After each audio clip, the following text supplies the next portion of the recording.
Hello friends, welcome to twinkles kitchen. இன்றைக்கி ஒரு சுவையான கத்திரிக்காய் கூட்டு எப்படி பண்ணுறதுன்றதை பார்க்கலாம். இதுக்கு நான் வெள்ளை கத்திரிக்காய் எடுத்து வச்சுருக்கேன். அதுதான் இந்த கூட்டுக்கு டேஸ்ட்டாக இருக்கும். சின்ன வெங்காயம் தோல் உரித்து எடுத்து வச்சுருக்கேன். ஒரு தக்காளி, ஒரு 7-8 காய்ந்த மிளகாய், ஒரு ஸ்பூன் சீரகம், 4 பல் பூண்டு, கொஞ்சம் தேங்காய், ஒரு எலுமிச்சை அளவு புளி, கல் உப்பு, மஞ்சள் தூள். வாங்க இப்போ எப்படி செய்கிறதுன்றதை பார்த்துடலாம். கத்திரிக்காவை நான் இந்த மாதிரி கட் பண்ணி தண்ணியில் போட்டு அலசிட்டு தண்ணியில் போட்டு வச்சுருக்கேன். ஒரு கடாய் எடுத்துக்கலாம். அந்த கடாயில் தேவையான அளவு தண்ணி ஊற்றிக்கலாம். தண்ணி ஊற்றிட்டு கத்திரிக்காய் பீசஸ் எடுத்து உள்ளே போட்டுடலாம். எல்லா கத்திரிக்காய் பீசஸையும் உள்ளே போட்ட உடனே வெங்காயத்தை போட போகிறோம். வெங்காயத்தை நான் பொடியாக கட் பண்ணியிருக்கேன். அதனால் எல்லா வெங்காய பீசஸையும் நான் உள்ளே போட்டுட்டேன். ஒரு தக்காளியும் நான் வெட்டிட்டு அதையும் உள்ளே போட்டுட்டேன்.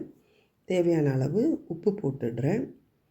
ஒரு மிக்ஸ் பண்ணிவிட்டு இப்போ நம்ம கொஞ்சம் மஞ்சள் தூள் போட்டுடலாம். மஞ்சள் தூள் போட்டுட்டு திருப்பி ஒரு தடவை நல்லா மிக்ஸ் பண்ணிவிட்டு மூடி வச்சிடலாம். ஒரு மிக்ஸி ஜாரில் தேங்காய், காய்ந்த மிளகாய், ஒரு ஸ்பூன் சீரகம், அந்த பூண்டு பற்கள் அதை போட்டுட்டு வெங்காயம் ஒரு 4 சின்ன வெங்காயம் அதையும் உள்ளே போட்டுட்டு கொஞ்சம் குறைன்னு அரைச்சி நான் எடுத்துகிட்டு வந்துட்டேன். இது ரொம்ப நைஸாக அரைக்கக்கூடாது. கொஞ்சம் குறைன்னு அரைச்சா தான் கூட்டு பார்க்குறதுக்கும் நல்லாயிருக்கும், டேஸ்ட்டும் நல்லாயிருக்கும், சாப்பிடும்போதும் நம்மளுக்கு சுவையாக இருக்கும்.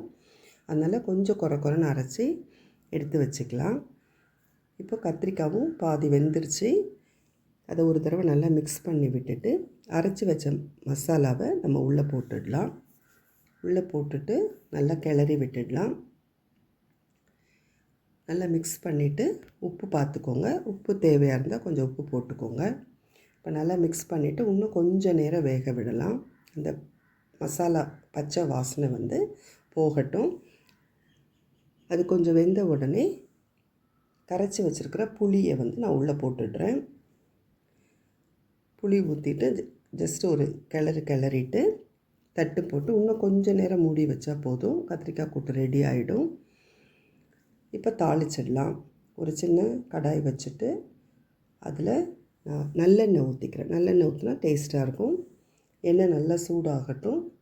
கொஞ்சம் கடுகு, உளுந்து போட்டுடலாம். கடுகு நல்லா வெடிக்கட்டும். கடுகு நல்லா வெடித்த உடனே அதில் நம்ம கொஞ்சம் சின்ன வெங்காயம் பொடியாக கட் பண்ணி அதையும் உள்ளே போட போகிறேன். வெங்காயம் கொஞ்சம் வேகட்டும். வெங்காயம் நல்லா வெந்த உடனே கருவேப்பிலை போட்டுடலாம்.